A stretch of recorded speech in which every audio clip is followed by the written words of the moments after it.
嗱，今條片咧就好有幸啊，請嚟咧阿 Miss Elise Morrison 啦，咁佢係一個英國專業嘅 career coach，咁就係幫過好多人係揾工噶啦喺英國。咁咧呢一個 interview 咧就分開兩節，咁會教大家香港人點樣寫英式嘅 CV cover letter，同埋點樣係去報工同做 networking 嘅。咁我哋去一去個 interview 啦。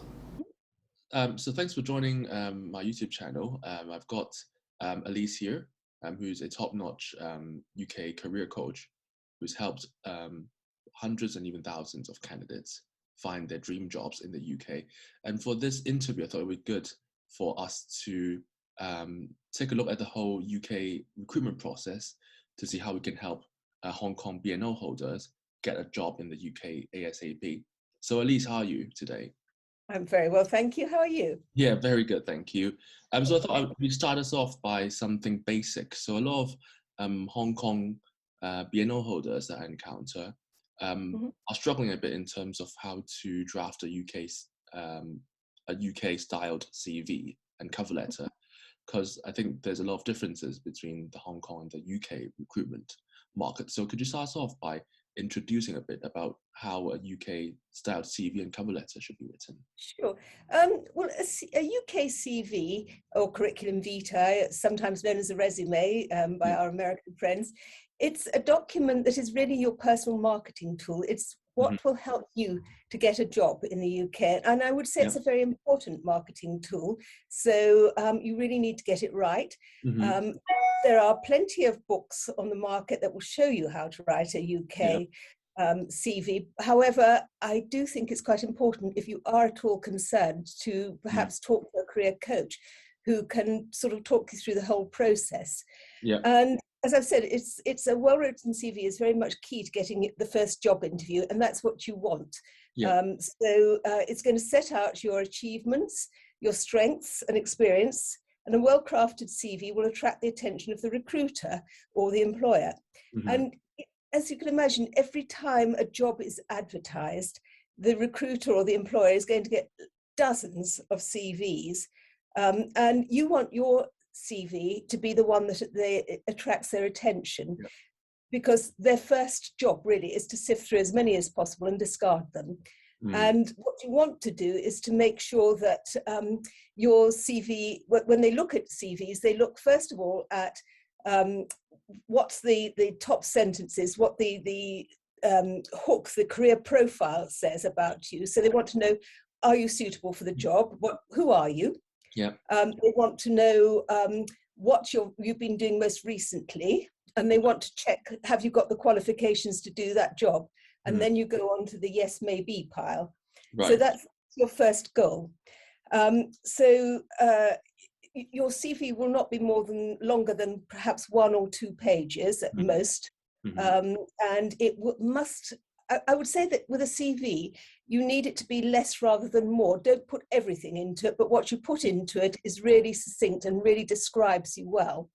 So it will begin obviously with your name, which I would say should go into a slightly larger font than the rest of it. You must have your contact details there, your email address and your mobile number. I think that after that, you don't necessarily have to put your address in, but I think it's quite useful to say London SW6 or something like that to give them an idea of where you're located. And then after that, it's the career profile. And this is all about, the hook that grabs the attention of the person who's going to be reading your CV. And in this, you describe why you think that you're the ideal candidate. So it's going to be 3 to 5 sentences maximum. And it describes your skills, experience, and knowledge that are relevant to the job that you're applying for. So you need to make it to show them that you are the ideal candidate. And this is the hook, as I said, for them to latch onto. For example, a finance director with 10 years experience managing complex projects in a highly regulated environment. I think that's something that they immediately know that that's what you are, and that's the job that you're applying for. Then the career profile can also include relevant qualifications. For example, if you're a chartered accountant, or you've got some particular banking qualification, that should go into your career profile. And it additionally, any key knowledge or relevant training should be included in the profile. And you can also add maybe 2 or 3 personality traits that describe who you are. I've seen a huge tendency, I think, for people to put lots of words in, for example, skilled communicator, team worker, this, that, and all the other. But unless you can back it up with some sort of relevance, then they're just words. So, for example, you need to say, that you're, if you say you're a skilled communicator, back it up with saying, you're a keynote speaker at industry events, something like that. Okay. So then you then go on to your career history, which is done in chronological order, starting with your most recent job. And each role, you should say something a little bit about the company, the dates you worked there, and what your job title was. And then you put your key achievements in the role. Okay. And these should have action words to begin with. They should talk about developed, created, words like that. Very, very strong words that give a feel for what you have actually succeeded in doing. And they're always written in the past tense. And if you can put in figures, like increased turnover from X to Y, that's obviously a very useful thing to do. And then at the bottom, after you've described your various, the jobs that you've had over maybe the last 10, 15 years, no need to go back further than that. I would say you then put in things like your education, where you went to university, your qualifications you got, whether you have any professional affiliations, your IT skills, and the languages that you speak. Some people put in lots of leisure activities.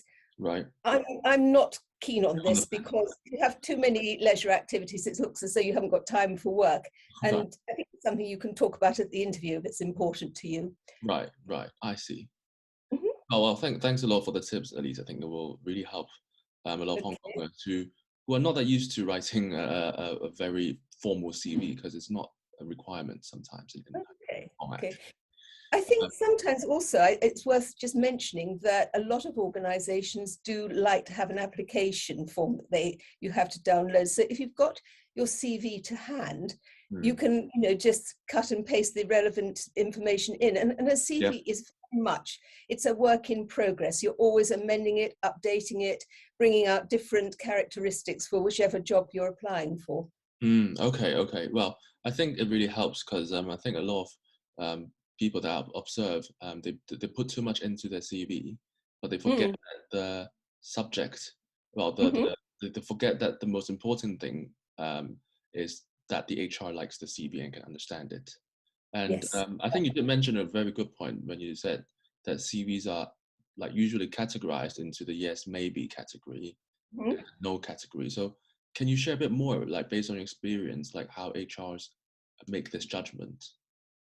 Well, I think what they will do is, as I've said, they will go through it because they will have so many CVs, and their immediate thing is that they will look at them and say this person is not suitable. And really, I suppose if you want to get yourself a short list of candidates, you need to get rid of as many CVs as possible. So you really want to concentrate on those that, yes, I may want to interview them. So they go into the second pile that you're actually going to look at carefully. And then there's a final sift where they go through it and say, yes, these are the 5 candidates. These guys really, float my boat. This is what I want. Right. I see. Okay. Yeah. Thanks for sharing for CVs and cover letters.